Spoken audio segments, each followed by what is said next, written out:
ओम श्रीमद्वाल्मीकि रामायणे अयोध्याकांडे 32 सर्ग। सीता सहित श्री राम का वशिष्ठ पुत्र सुयोग्य को बुलाकर उनके तथा उनकी पत्नी के लिए बहुमूल्य आभूषण, रत्न और धन आदि का दान तथा लक्ष्मण सहित श्री राम द्वारा ब्राह्मणों, ब्रह्मचारियों, सेवकों, त्रिजट ब्राह्मण और सुहृदजनों को धन का वितरण। ततः शासनमाज्ञाय भ्रातु प्रियकरं हितं गत्वा स प्रविवेशाशु सुयज्ञस्य निवेशनम। तदनंतर अपने भाई श्री राम के प्रिय कारक एवं हितकर आज्ञा पाकर लक्ष्मण वहां से चल दिए। उन्होंने शीघ्र ही गुरुपुत्र सुयज्ञ के घर में प्रवेश किया। तम विप्रमज्ञकारस्थं वंदित्वा लक्ष्मणो ब्रवीत सखेभ्यागच्छ पश्य त्वं वेश्म दुष्करणकारिणः। उस समय विप्रवर सुयज्ञ अग्निशाला में बैठे हुए थे। लक्ष्मण ने उन्हें प्रणाम करके कहा, सखे, दुष्कर कर्म करने वाले श्री रामचंद्र जी के घर पर आओ और उनका कार्य देखो। ततः संध्यामुपास्थाय गत्वा सौमित्रिणा सह रुद्धं स प्राविश्य लक्ष्म्या रम्यं रामनिवेशनम। सुयज्ञ ने मध्याह्न काल की संध्योपासना पूरी करके लक्ष्मण के साथ जाकर श्री राम के रमणीय भवन में प्रवेश किया जो लक्ष्मी से संपन्न था। तमागतं वेदविदं प्राञ्जलि सीतया सह सुयज्ञं भिचक्राम राघवोऽग्निमिवार्चितम्। होम काल में पूजित अग्नि के समान तेजस्वी वेद वेत्ता सुयज्ञ को आया जान सीता सहित श्री राम ने हाथ जोड़कर उनकी अगवानी की। जात रूपम यैर्मुख्य रंगदैः कुंडलैः शुभैः सहेम सूत्रैर्मणिभिः केयूरैर्वलयैरपि अन्यैश्च रत्नैर्बहुभिः काकुत्स प्रत्युपूजयेत्। तत्पश्चात ककुत्स कुलभूषण श्री राम ने सोने के बने हुए श्रेष्ठ अंगदों, सुंदर कुंडलों, सुवर्णमय सूत्र में पिरोए हुए मणियों, केयूरों, वलयों तथा अन्य बहुत से रत्नों से उनका पूजन किया। सुयज्ञं स तदोवाच राम सीता प्रचोदिता हारं च हेमसूत्रं च भार्यायै सौम्यहारय रशनां चाथ सा सीता दातुमिच्छति ते सखी। इसके बाद सीता की प्रेरणा से श्री राम ने सुयोग्य से कहा, सौम्य, तुम्हारी पत्नी की सखी सीता तुम्हें अपना हार, सुवर्ण सूत्र और करधनी देना चाहती है। पत्नी को इन वस्तुओं को अपनी पत्नी के लिए ले जाओ।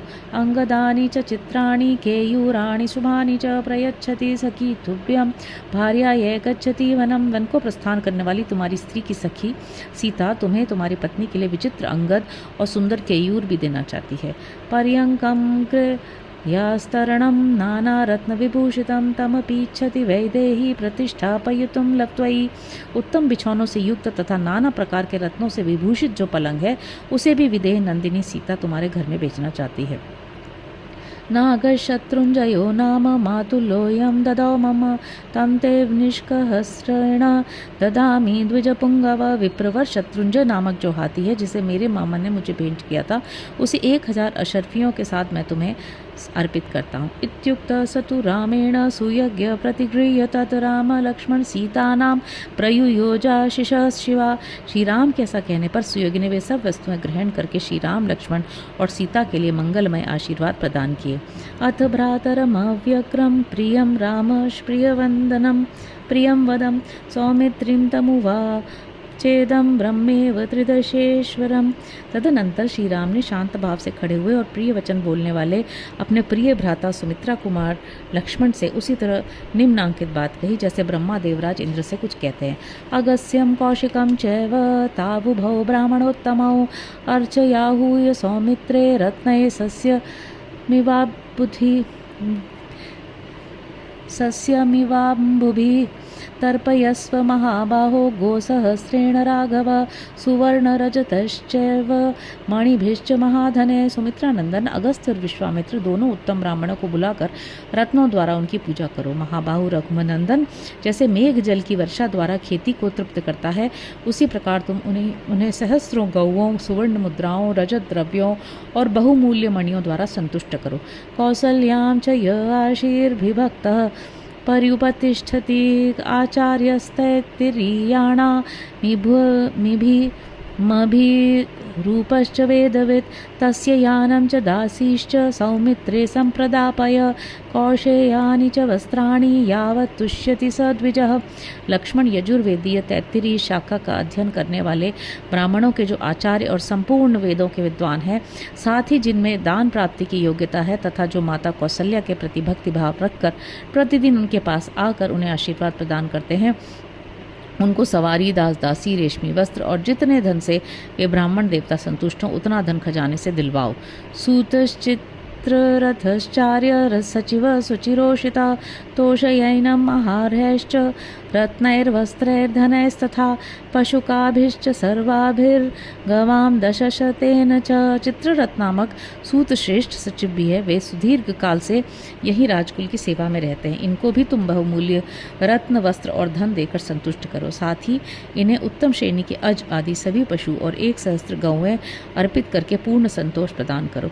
ये चे मे कटकालापा बहवो दंडमानवाः नित्य स्वाध्यायशील नान्यत कुर्वन्ति किंचन अलसाः स्वादुकामाश्च महतां चापि सम्मताः तेषामशीतियायानानि रत्नपूर्णानि दापय शालिवाः सहस्रं चेत् 200 भद्रकांस्तथा। मुझसे संबंध रखने वाले जो कट शाखा और कलाप शाखा के अध्येता बहुत से दंडधारी ब्रह्मचारी हैं, वे सदा स्वाध्याय में ही लग्न रहने के कारण दूसरा कोई कार्य नहीं कर पाते, भिक्षा मांगने में आलसी हैं, परंतु स्वादिष्ट अन्न खाने की इच्छा रखते हैं।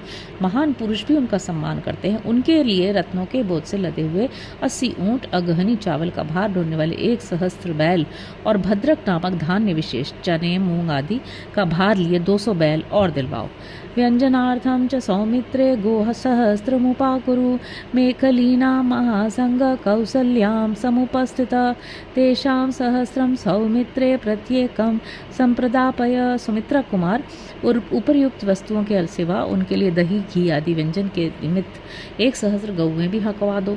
माता कौशल्या के पास मेखलाधारी ब्रह्मचारियों का एक बहुत बड़ा समूह आया है, उनमें से प्रत्येक को 1,000 स्वर्ण मुद्राएं दिलवा दो।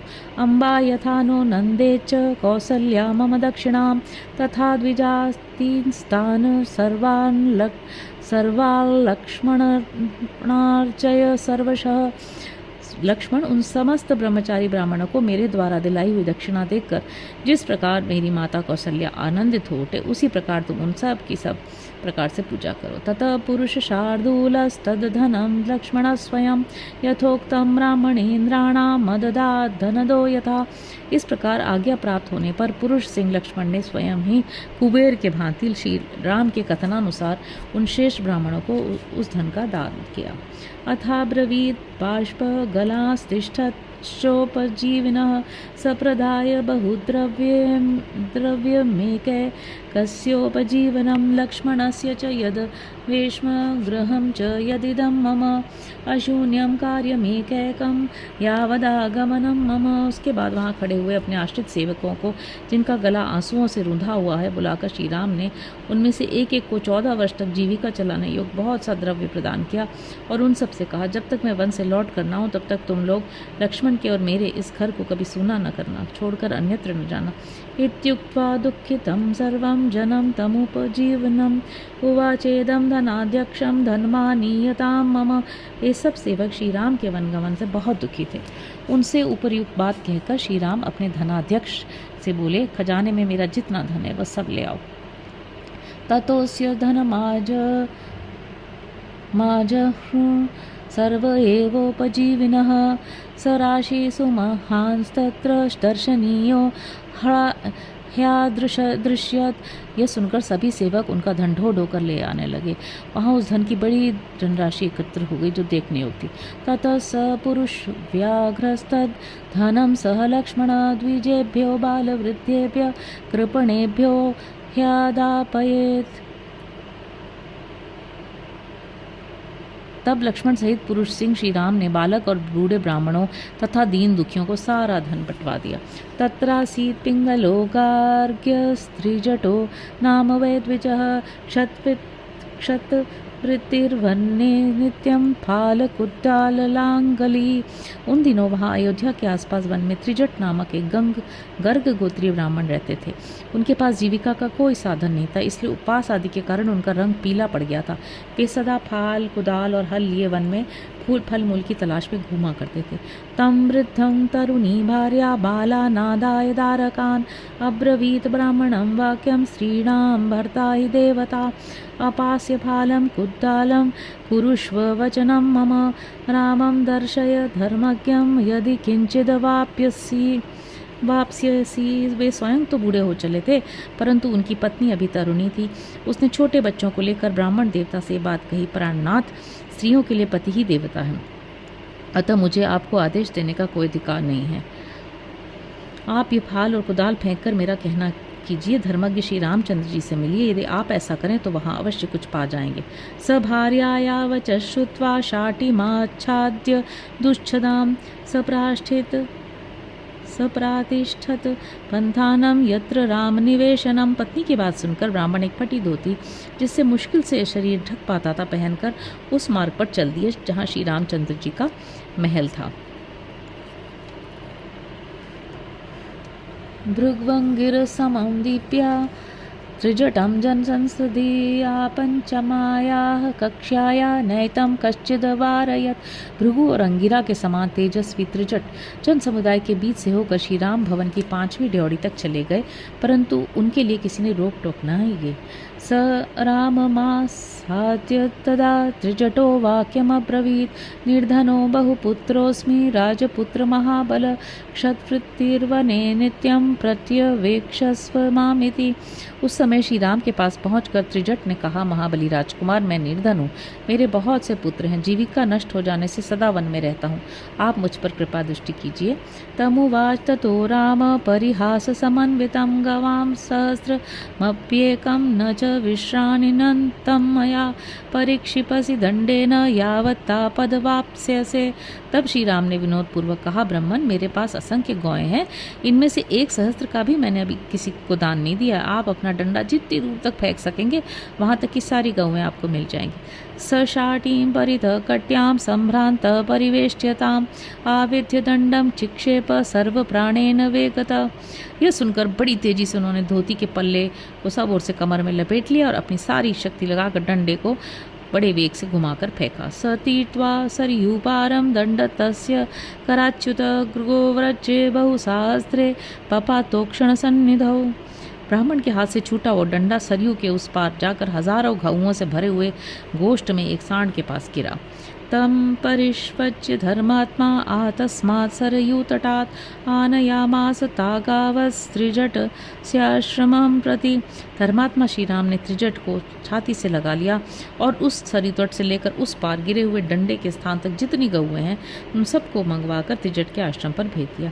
उवाच च तदा रामस्तं गार्ग्यम मन्युर्न खलु कर्तव्य परिहासो हयायमम्। उस समय श्री राम ने गर्गवंशी त्रिजट को सांत्वना देते हुए कहा, ब्राह्मण, मैंने विनोद में बात कही थी, आप इसके लिए बुरा न मानिएगा। इदम हि तेजस्तव यद्दुरययम् तदेव जिज्ञासितुमिच्छया मया इमं भवानर्थमभिप्रचोदितो वृणीष्व किंचेद परम व्यवस्यसि। आपका ये जो दुर्लभ तेज है, इसको जानने की इच्छा से मैंने आपको ये डंडा फेंकने के लिए प्रेरित किया था। यदि आप और कुछ चाहते हो तो मांगिए। ब्रवीमि सत्येन नेते स्म यंत्रणां धनं हि यदन्मं विप्रकारणाद् भवत्सु सम्यक् प्रतिपादनेन मयार्जितं शैव यशस्करं भवेत्। मैं सच कहता हूँ, इसमें आपके लिए कोई संकोच की बात नहीं। मेरे पास जो जो धन है वह सब ब्राह्मणों के लिए ही है। आप जैसे ब्राह्मणों को शास्त्रीय विधि के अनुसार दान देने से मेरे द्वारा उपार्जित किया हुआ धन मेरे यश की वृद्धि करने वाला होगा।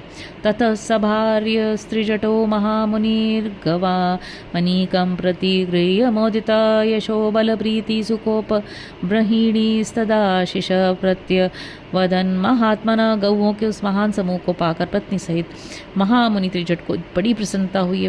महात्मा श्री राम को यश बल प्रीति और सुख बढ़ाने वाले आशीर्वाद देने लगे।